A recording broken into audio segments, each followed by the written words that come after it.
Hello guys, welcome to the movie recap review. Happy watching. Can you feel this? Feel a little bit of pressure. And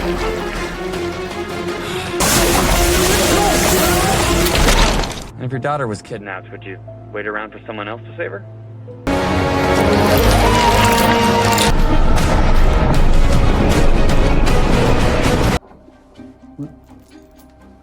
What is that?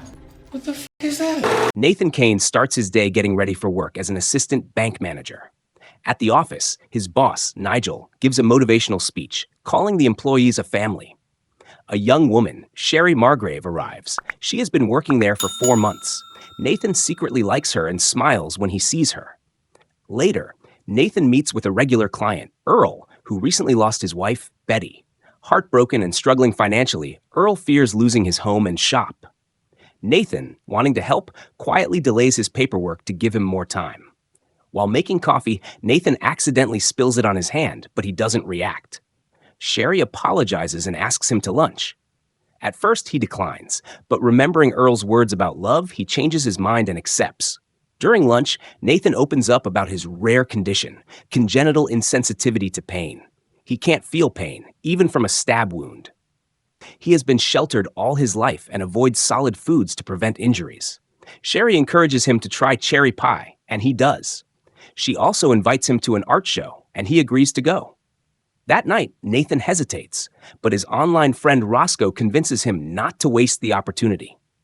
At the show, Nathan enjoys himself and spends time with Sherry. They run into an old bully who used to call Nathan Novocaine because of his condition. Sherry gets back at him by tricking him into drinking ghost pepper hot sauce, making them both laugh. Nathan and Sherry go back to his place. She notices his tattoos as she helps him remove his shirt. They share a kiss and spend the night together. The next morning, on Christmas Eve, Nathan feels better than ever. He heads to work, planning to meet Sherry and finally accept her proposal. But before he gets the chance, 3 masked robbers dressed as Santa, Simon, Andre, and Ben, storm in. They fire shots into the ceiling, knocking out employees. Simon demands the vault code from Nigel. When Nigel refuses, Simon shoots him in the head. To prove he's serious, he threatens Nathan and hits Sherry. Left with no choice, Nathan gives up the code as the robbers start loading bags with cash. As the robbers flee, they take Sherry as a hostage. The police arrive and order them to surrender, but Simon and his crew open fire, killing the officers before speeding off with Sherry. Nathan rushes outside, watching them escape. Thinking fast, he uses his belt as a tourniquet to help a wounded cop, then grabs the officer's gun and steals his car, determined to chase down the robbers and save Sherry.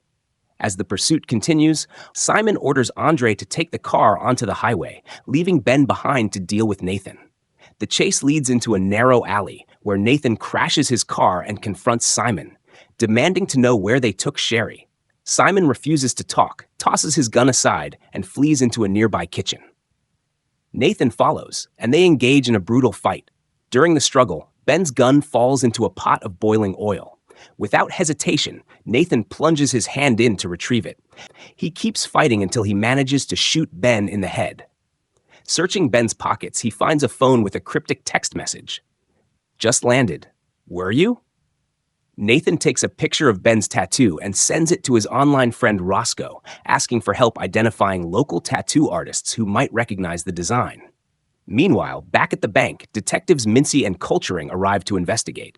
They find a crucial piece of evidence: Nathan's belt left behind when he helped the wounded officer. This makes them suspect his involvement in the robbery. Elsewhere, Nathan heads to Earl's shop, needing help removing a bullet from his arm. Earl is shocked by Nathan's complete lack of pain, realizing how unusual his condition is. After getting patched up, Nathan hands Earl a thick stack of stolen cash, enough to save his home. Back at the crime scene, Mincy and Culturing arrive at the kitchen where Nathan killed Ben. Mincy calls Nathan, accusing him of being one of the robbers and demanding he return the stolen money. Nathan, shocked, insists he's not a thief. He's chasing the real robbers to rescue Sherry. He argues that the police won't act fast enough to save her. Though skeptical, Mincy senses Nathan's sincerity and begins to doubt his guilt. Meanwhile, Simon and Andre hide out at an auto shop. Andre grows anxious about Ben's absence, But then, a shocking truth is revealed. Sherry is actually Simon's sister and has been part of the plan all along since she started working at the bank. However, while she agreed to the scheme, she is horrified by Simon's ruthless actions, especially the cold-blooded murder of Nigel. She never expected things to go this far. Later that day, Nathan tracks down the tattoo shop where Ben got his ink. He questions the artist, Zeno, about Ben, but Zeno grows suspicious and refuses to talk. When Nathan pulls a gun, Zeno's assistant tries to intervene, but accidentally gets knocked out during the struggle. Nathan is thrown against a mirror, but instead of backing down, he smashes his fists into the broken glass, embedding shards into his skin. Using the jagged pieces, he slashes Zeno across the face twice, blinding him. When Zeno still refuses to reveal where Ben worked, Nathan grabs a tattoo gun and blacks out a swastika tattoo on Zeno as an act of defiance. Moments later, Roscoe calls Nathan with Ben's home address. Nathan immediately tattoos the address onto his own hand to make sure he won't forget it.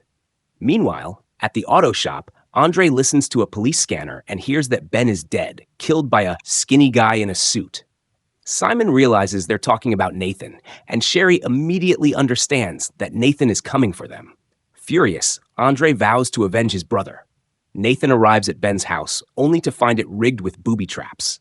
An arrow shoots into his leg, and before he can remove it, he's caught in a snare, leaving him hanging upside down. Desperate, he calls Roscoe for help. But Roscoe hesitates, knowing Nathan is now wanted for robbery and murder. Nathan pleads with him, saying that saving Sherry is all that matters.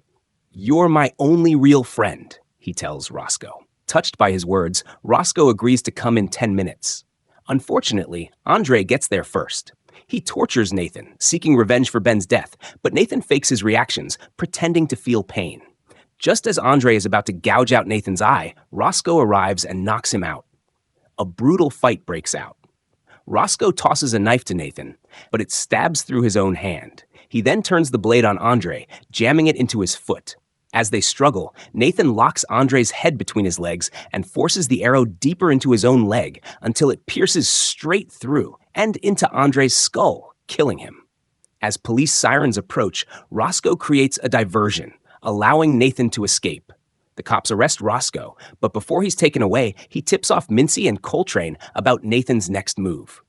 Nathan tracks down the auto shop and corners Simon at gunpoint. Just when it seems like he has the upper hand, Simon flips the situation by revealing the truth.